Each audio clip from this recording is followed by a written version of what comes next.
So Malamar is a Pokemon that's seen a little bit of a resurgence in Generation 7 Inu as of late, as people continue to experiment with bulky setup sweepers, just given how good Comfy has been historically and certain Sigil sets.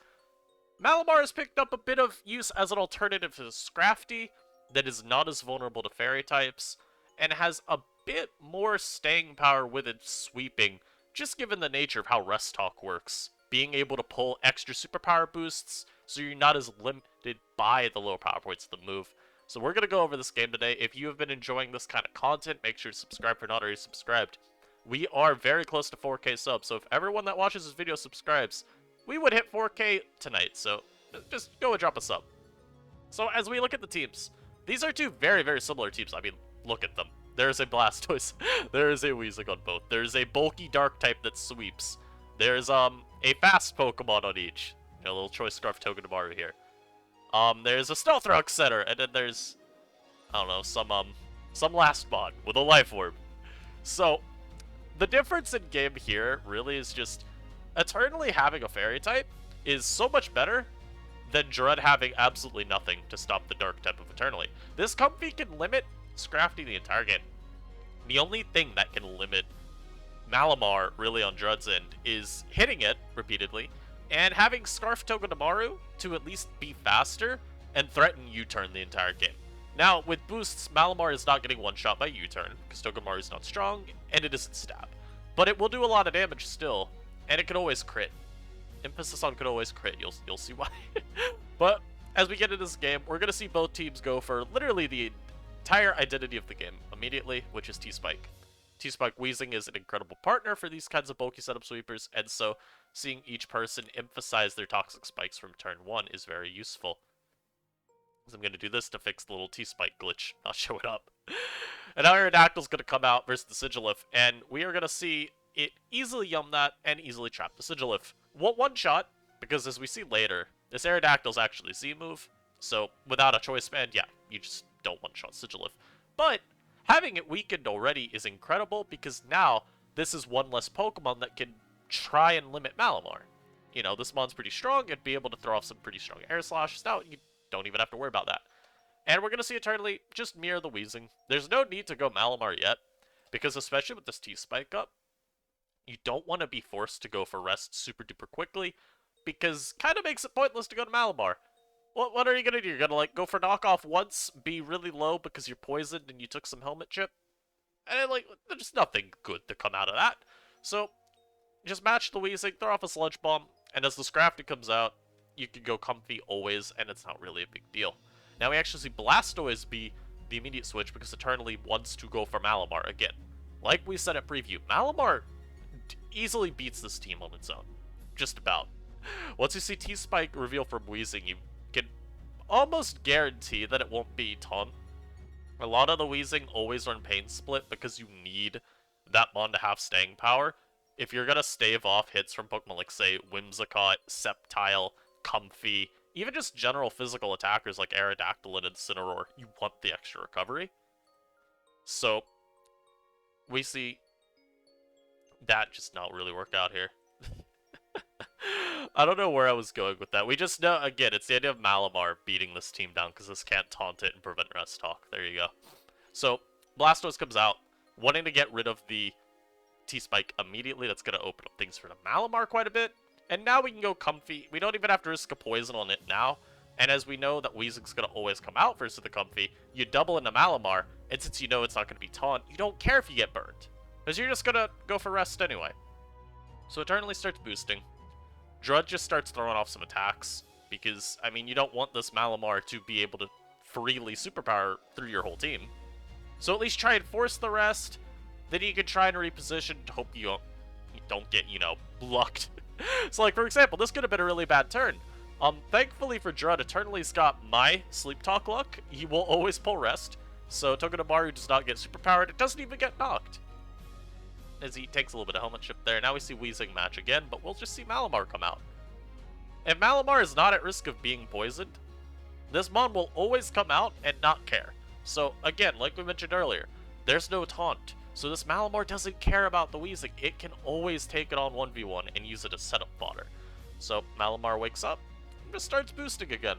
You know, what's it gonna do? It's gonna sludge bomb me a bit more. I will rest it all off, and it'll be good.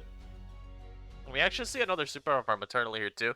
This is nice because it covers if Togedemaru wants to come out on a predicted rest. You don't have to worry about losing a bit of momentum there. And right here, very useful, not a poison. It wouldn't have KO'd anyway, but it's fine. And here, like, yeah, Togedemaru is always going to come out for the reasons we mentioned earlier, just about U-turn threatening Malamar damage. Why didn't he go for superpower? Well, he would lose his Malamar because the Sigilif would just revenge kill it. And if Eternally switches out, well, Malamar's still super low, so probably isn't going to win the game. So you don't need to, and with the boosts you've got, you're not actually been forced out, really, by this Togedemaru anymore.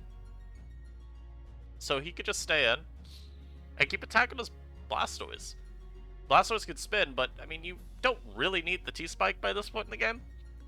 Really, what T-Spike are going to do for you is try and put a little bit of pressure on the Scrafty. Every time it comes out, getting poisoned means it has to care about whether or not it can get the rest, or whether it can get the Shed Skin luck. But, I mean, otherwise you got 3 Pokemon immune. Blastoise commonly runs Refresh. We never see it use the move this game, so maybe it just didn't have it. And Miltank, I'm here to tell you right now, Malamar beats down Miltank quite easily. So, again, we see Drud just start throwing off attacks at the Malamar. He's trying to do what he can to at least keep it low, and maybe pick it off with, say, his Sigilif's Air Slash, maybe his Togedemaru's U-turn. That's really all he's got going for himself right now. So it's not the greatest. Again, Eternally pulls some pretty bad Sleep Talk luck. You're just hoping for superpowers right now, as you'd rather the U-turn from Togedemaru do as little as possible, and he gets a superpower on that second one. Togedemaru will now come out once again, go for a U-turn. It's doing nothing at all. This game's a wrap. Malamar is going to sweep. I hope you all enjoyed this video. You know, it's always great to see a Malamar beat someone down with complete and utter ease. I mean, what a cool Pokemon. And you know, this is why we love SM. Okay, I can't keep the facade up for that long. So, Malamar. Malamar hits the Weezing as it comes out. We're going to see, like I said, about this being Pain Split. You have to be Pain Split because you don't want the spawn getting super easily worn down. Even for checking something like Scrafty, you can still kind of stall it out if you've got Split, though it's not as consistent when you lack Taunt, of course. So, now we see the Malamar wake up. Poison this start, you're going to obviously rest it all off because there's no use losing your Malamar. And Togedemaru comes back out now. Once again, though, thank you all for watching. Malamar's won. I mean, it's just a wrap, right? There's no way Drud could come back from this. Malamar's going to KO the Weezing here with ease. It's boosted all the way ×4 attack and defense. Very easy win for Squidward this game. What's that? You got U-turn crit? Oh, well, that's interesting. Yeah, that's unfortunate. So these might go back up. Eternally wants them because, again, just make sure that Scrafty doesn't look to win. That's like the one thing you could be worried about. And sure, your Comfy probably is never at risk of dying, but we'll see near the end of the game. Eternally might have cut it close. So he's just getting his T-Spike. His Weezing's also the same set, so he doesn't actually beat Scrafty 1v1 with it. He just kind of bothers it as long as he can. And now the Steelix is going to come out. Not really wall the Miltank, but decent just pivot. And he can curse up and start trying to get some extra chip. That's really all that he's doing here.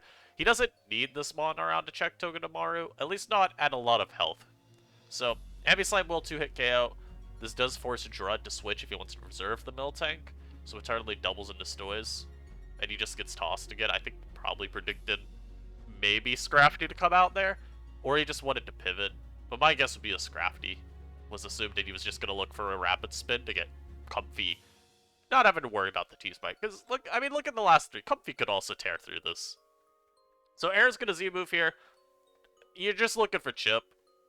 And it does also mean you don't risk missing a Stone Edge, which is the bigger thing there. And as Togedemaru comes out, you can just always sack. And it gets your Steelix in for free. So, you know this is switching out. You don't have to pivot out into Comfy there, mostly because you're gonna get poisoned anyway.